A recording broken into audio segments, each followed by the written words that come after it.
As in the previous video, I'm going to help us get started with these problems but not work them all the way through. So say I need to figure out the integral of tangent to the third theta, secant to the third theta, d theta. I notice that both tangent and secant have an odd power. So I can rewrite this as tangent squared theta, secant squared theta, times tangent theta, secant theta, d theta. Okay. What I'm thinking is that tangent secant that I have here at the end is the derivative of secant. So I'm going to let u be secant theta, and then the du will be secant theta, tangent theta, d theta. Okay, so I kind of think about this backwards a little bit in my head. First I figure out what u is going to be. U is going to be secant theta. Then I figure out how to change everything else here into secant thetas so that it matches with the u. Okay, so I'm going to use this Pythagorean identity to change tangent squared theta into secant squared theta minus 1.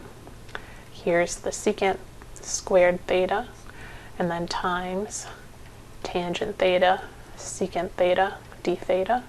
And now I can change the secant thetas into u, and this part here will be my du.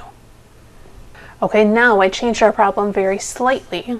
So tangent has an odd exponent and secant has an even exponent.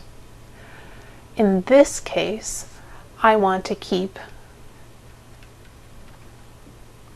a copy of secant squared for my du.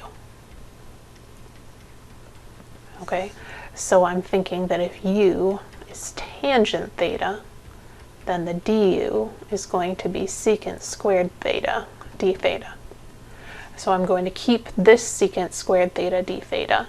I'm going to change this secant squared into tangents using the Pythagorean identity. So tangent to the third theta times 1 plus tangent squared theta times secant squared theta, d theta. Now I can change all these tangents into u's and change secant squared theta, d theta into the du. Here is the worst situation. Tangent has an even exponent and secant has an odd exponent. The reason I say this is worse is because there is no u substitution that will work out nicely. So let's try something different. So let's think about it like this for a moment. I have tangent of x times tangent of x, secant of x, dx. What I'm going to do is use integration by parts. Okay, at this point we really have two techniques. We can either use u substitution or we have to use integration by parts. I am going to let u be tangent of x, and I'm going to let dv be tangent x, secant x, dx.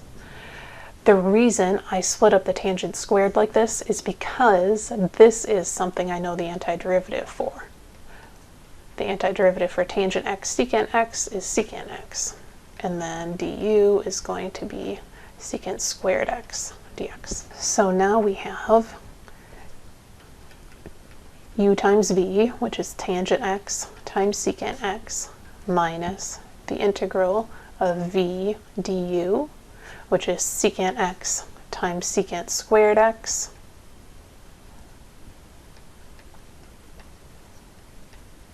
so v du is secant x, secant squared x dx. I'm going to use our Pythagorean identity to change this secant squared x into tangent squared x plus 1.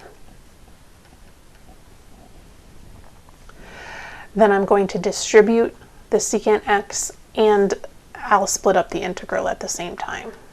So we have tangent x, secant x, minus the integral of tangent squared x, secant x dx, minus the integral of secant x dx. For a moment, let's focus on this, the integral of secant x dx.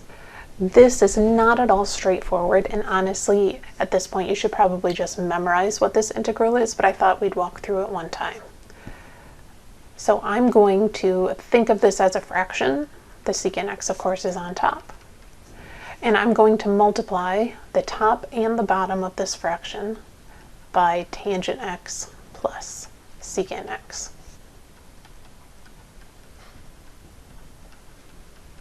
Then I can distribute the secant x on top.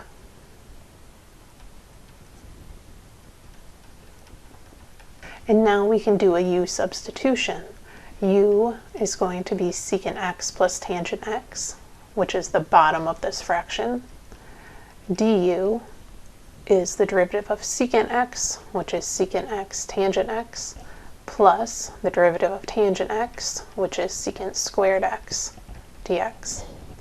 Conveniently, that is the top of this fraction. So we end up with the integral of 1 over u du, which is the natural log of the absolute value of u plus c. And then substituting back in, this is the natural log of the absolute value of secant x plus tangent x plus c. Now let's go back to the previous slide. We figured out that this integral is the natural log of the absolute value of secant x plus tangent x. I'm going to forget about the plus c for a moment. Okay, if I look at this entire step, notice that the integral of tangent squared secant x dx is the same as what we started with here. So we're going to call that I, and our original integral is I. And now I can take this equation, I equals tangent x secant x minus I minus the natural log of secant x plus tangent x, and solve for I. Here's that equation again. I'm adding I to both sides, so 2I equals tangent x secant x minus the natural log of the absolute value of secant x plus tangent x, and then dividing by 2, we have 1/2 tangent x secant x minus 1/2 the natural log of the absolute value of secant x plus tangent x, and then I'm tacking the plus c on the end.